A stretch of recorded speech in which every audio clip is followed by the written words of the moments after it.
సభకు నమస్కారం. వేదిక మీద ఉన్నటువంటి చిన్నజీవి స్వామి వారికి ప్రణామాలు చెప్తూ శిరస్సు వంచి నమస్కరిస్తూ, అలాగే శ్రీ నారా చంద్రబాబు నాయుడు గారు మా ఆహ్వానం మన్నించి ఇక్కడికి వచ్చినందుకు, మా యందు చూపించినటువంటి ఈ ప్రేమని ఎన్నటికీ మరవలేం.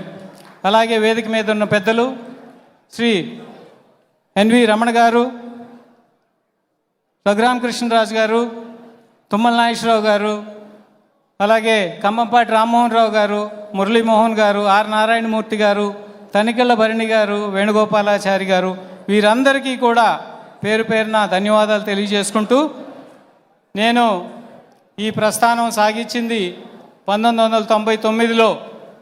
భారతదేశంలో ఇంటర్నెట్ అనేది ఇంకా అప్పుడే పురుడు పోసుకున్న సమయంలో ఒక వ్యక్తి స్ఫూర్తితో హైదరాబాదులో అప్పుడే మొగ్గగా ఉన్నటువంటి ఐటీ పరిశ్రమకి విత్తనాలు నాటారు. ఒక visionary leader, my idol Shri Nara Chandrababu Naidu garu, ఆయన ఆ రోజు ఇక్కడ ఈ సిటీలో ఐటీ విత్తనం నాటినప్పుడు ఏ ఎన్విరాన్మెంట్ అయితే క్రియేట్ అయిందో, అప్పటి వరకు టీసీఎస్లో ఉద్యోగం చేస్తున్న నేను కూడా ఒక వ్యాపారవేత్తగా మొదలు పెట్టాలని చెప్పి, ఒక ఎంటర్ప్రెన్యూర్గా ఆ రోజు తీసుకున్న నిర్ణయం, నేను ఇవాళ 25 సంవత్సరాలు పూర్తి చేసుకుని అప్పటి నుంచి తెలుగు వన్లో ఒకప్పుడు బ్రాడ్బ్యాండ్ అంటే యుఎస్లో 384 kbps, ఆ రోజుల్లోనే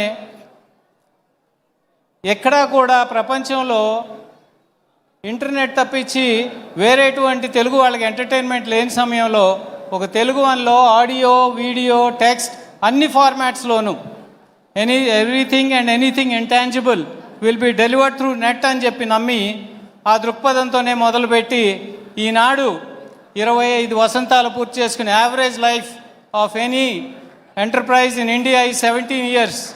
ఆ ఆబ్స్టికల్ కూడా దాటి 25 ఏళ్లకు వచ్చి కోట్ల మంది సబ్స్క్రైబర్స్తో, బిలియన్స్ ఆఫ్ వ్యూస్తో ఇవాళ ముందుకు సాగుతున్న మాకు ఇవాళ ఆశీర్వదించడానికి మీరందరూ, పెద్దలందరూ ఇక్కడికి విచ్చేసి మాకు ఉన్నటువంటి ఈ కార్యక్రమాన్ని జయప్రదం చేశారు.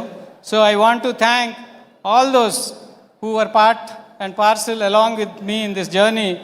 ముఖ్యంగా మా investors and my partner Somashekar, Vijay Mallampati, Vishi Dasari, late Sivababu, Prasad Nimmagadda garu, Prakash Nimmagadda, Bamidipati Rammurthy and Mallik, and our investors and board of directors who are with me in the thick and thin of the business. చూసాం, ఎన్నో ఆటుపోట్లు చూసాం, ఎన్నో ఇబ్బందులు చూసాం. అన్నిటినీ అధిగమించి ఇవాళ ఈరోజు మీ ముందు నిలబడ్డానంటే దానికి కారణం మా స్టాఫ్, మా టీమ్ లీడ్స్, వీళ్ళందరి సహకారంతో స్టార్ట్ చేసాం. సార్, మీకు ఒక విషయం చెప్పాలి.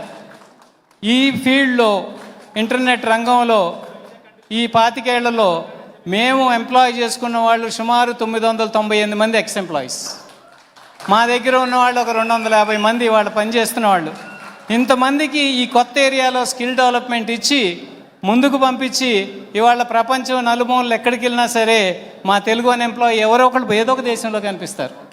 ప్రతి దేశంలోనూ తెలుగు వన్కి ఒక గుర్తింపు ఉంది. ఇవన్నీ పాసిబుల్ అయినాయి అంటే because of the environment that was created here. ఇవన్నీ చూస్తున్నప్పుడు మా ప్రస్థానంలో కొన్ని ఫస్ట్స్ ఉన్నాయి. ది ఫస్ట్ పోర్టల్, తెలుగులో ఉన్న ఏకైక పోర్టల్ తెలుగు వన్. వెబ్సైట్లు చాలా ఉన్నాయి, కానీ ఫస్ట్ పోర్టల్ తెలుగు వన్. ఇంటర్నెట్లో వీడియో స్ట్రీమ్ చేసిన ఫస్ట్ సంస్థ ఇండియాలోనే అది తెలుగు సంస్థ, తెలుగు వన్ అని సగర్వంగా మీ ముందు చెప్పుకుంటున్నాను. దానికి కూడా inspiration no one else other than our inspiring leader Nara Chandrababu Naidu garu. ఆయన్ని 4 ఏళ్ల క్రితం నన్ను పిలిచి మాట్లాడుతున్నప్పుడు ఆయన మాట్లాడే మాటల్లో చాట్ జీపీటీ, ఏఐ అని మాట్లాడుతుంటే ఈ టెక్నాలజీలో ఉన్న నాకే అర్థం కాలేదు. అంటే ఒక నాయకుడి ముందు చూపు ఏ విధంగా ఉంటుందో మనం అర్థం చేసుకోవచ్చు.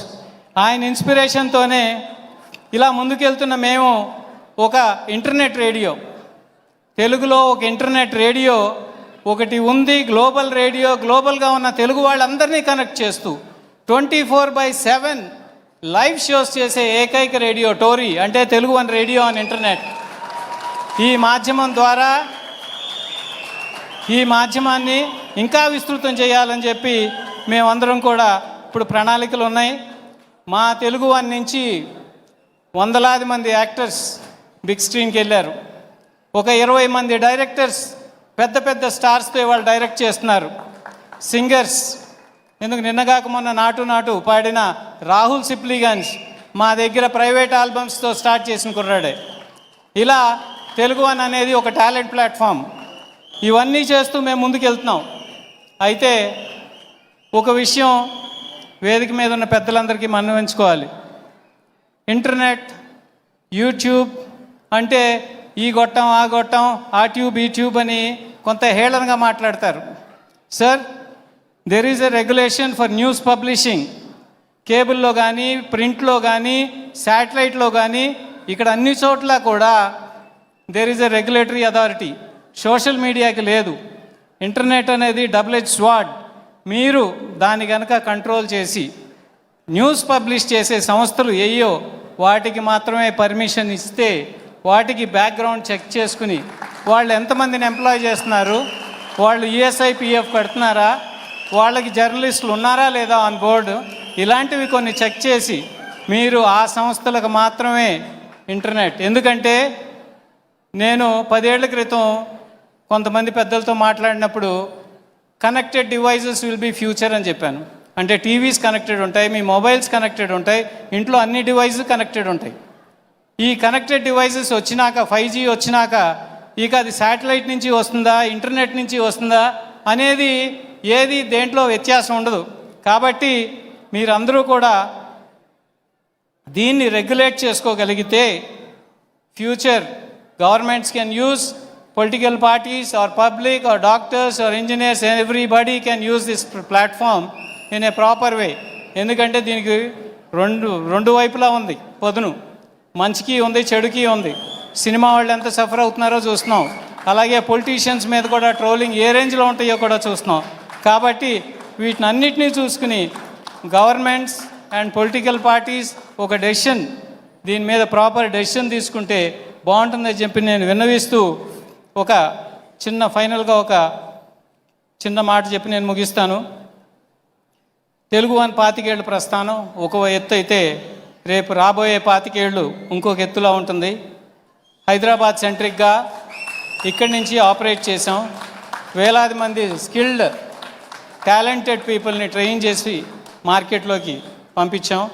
రేపు ఫ్యూచర్లో we want to expand further to all the states, all the district లెవెల్కి వెళ్ళిపోయి we have seen till now industrial economy చూసాము, నాలెడ్జ్ ఎకానమీ చూసాము, కన్స్యూమర్ ఎకానమీ చూసాం. Sir, future is going to be creator economy. So creator economy మీద మా concentration ఉండబోతోంది. ఇప్పుడు మోడీ గారు అన్నట్టు ఆత్మనిర్భర్ భారత్, మన దేశంలో ఉన్నటువంటి స్కిల్, మన దేశంలో ఉన్నటువంటి టాలెంట్, ఈ టాలెంట్ని ప్రపంచానికి, ఈ మధ్య ఒకే ఒక పాట నాటు నాటు పాట వచ్చింది, ఆ ఒక్క పాటే ఆస్కర్ దాకా వెళ్ళింది. ఇలాంటి 100 పాటలు ఎందుకు రావు? గంగ్నమ్ స్టైల్ కొరియా నుంచి వచ్చింది, దాని భాషా భావం ఏది మనకు తెలియదు, కానీ he became a star over night. అలాగే మనీ హైస్ట్ అని ఒక వెబ్ సిరీస్ వచ్చింది, స్పెయిన్లోది. భాష తెలియదు, దాని అర్థం తెలియదు, కానీ కంటెంట్ నచ్చింది, ఆ క్రియేటివిటీ నచ్చింది. They have become an international stars. Sir, మన దగ్గర ఇంత టాలెంట్ ఉంది. బాబు గారు ఎప్పుడూ చెప్తుంటారు, we are the youngest nation in this world అని. సో యంగ్ టాలెంట్స్ ఉన్న ఈ దేశంలో ఈ టాలెంట్స్ని అందరినీ నర్చర్ చేసి ఒక క్రియేటర్ ఎకానమీని క్రియేట్ చేయాలి, క్రియేటివ్ హబ్స్ క్రియేట్ చేయాలి ప్రతి జిల్లాలో. దాని ద్వారా ఒక 1000 మంది ట్రైన్డ్ పీపుల్ని జాబ్స్ రెడీగా క్రియేట్ చేయాలి. ఎవ్రీ డిస్ట్రిక్ట్లో ఒక క్రియేటివ్ హబ్ పెట్టి, అలాగే ప్రతి డిస్ట్రిక్ట్ నుంచి కనీసం ఒక 5 influencers who can influence and carry the message of the government to the public, అలాంటి వాళ్ళని కూడా క్రియేట్ చేయాలనే మా ఉద్దేశంతో ఇంకోటి కూడా చెప్తున్నాను. శాటిలైట్ టీవీస్, ప్రింట్ మీడియా, ఇవే మెయిన్ స్ట్రీమ్ మీడియా ప్రస్తుతానికి. కానీ ఫ్యూచర్లో కాదు, ఎందుకంటే ఫ్యూచర్ ఈజ్ చేంజింగ్. ఇవాళ ఫాస్ట్ ఛానల్స్ వచ్చేసినాయి. Telugu one is there on all the fast channels. LG, Samsung, Sony వీటన్నిటి మీద ఉంది. సో శాటిలైట్కి ఫాస్ట్ ఛానల్స్కి మధ్య వ్యత్యాసం ఫ్యూచర్లో ఉండబోదు. కాబట్టి ఈ మాధ్యమాన్ని కూడా తగు విధంగా గుర్తించి పాలకులు దానికి సరైన రీతిలో న్యాయం చేస్తారని ఆశిస్తూ, మా ఈ కార్యక్రమానికి విచ్చేసిన పెద్దలందరికీ చేతులెత్తి నమస్కరిస్తూ, చంద్రబాబు నాయుడు గారితో నేను డయాస్ షేర్ చేసుకోవాలని ఎప్పటి నుంచో అనుకున్నాను. ఈ 25 ఏళ్లలో ఇలా కుదిరింది. సార్, ఒక ఫైనల్ వర్డ్తో నేను ముగిస్తా. Youth, unemployed youth, professionals, IT professionals, entrepreneurs, వీళ్ళకి ఏదన్నా మీరు మంచి చేశారంటే వాళ్ళకి రుణం ఉంచుకోరు సార్.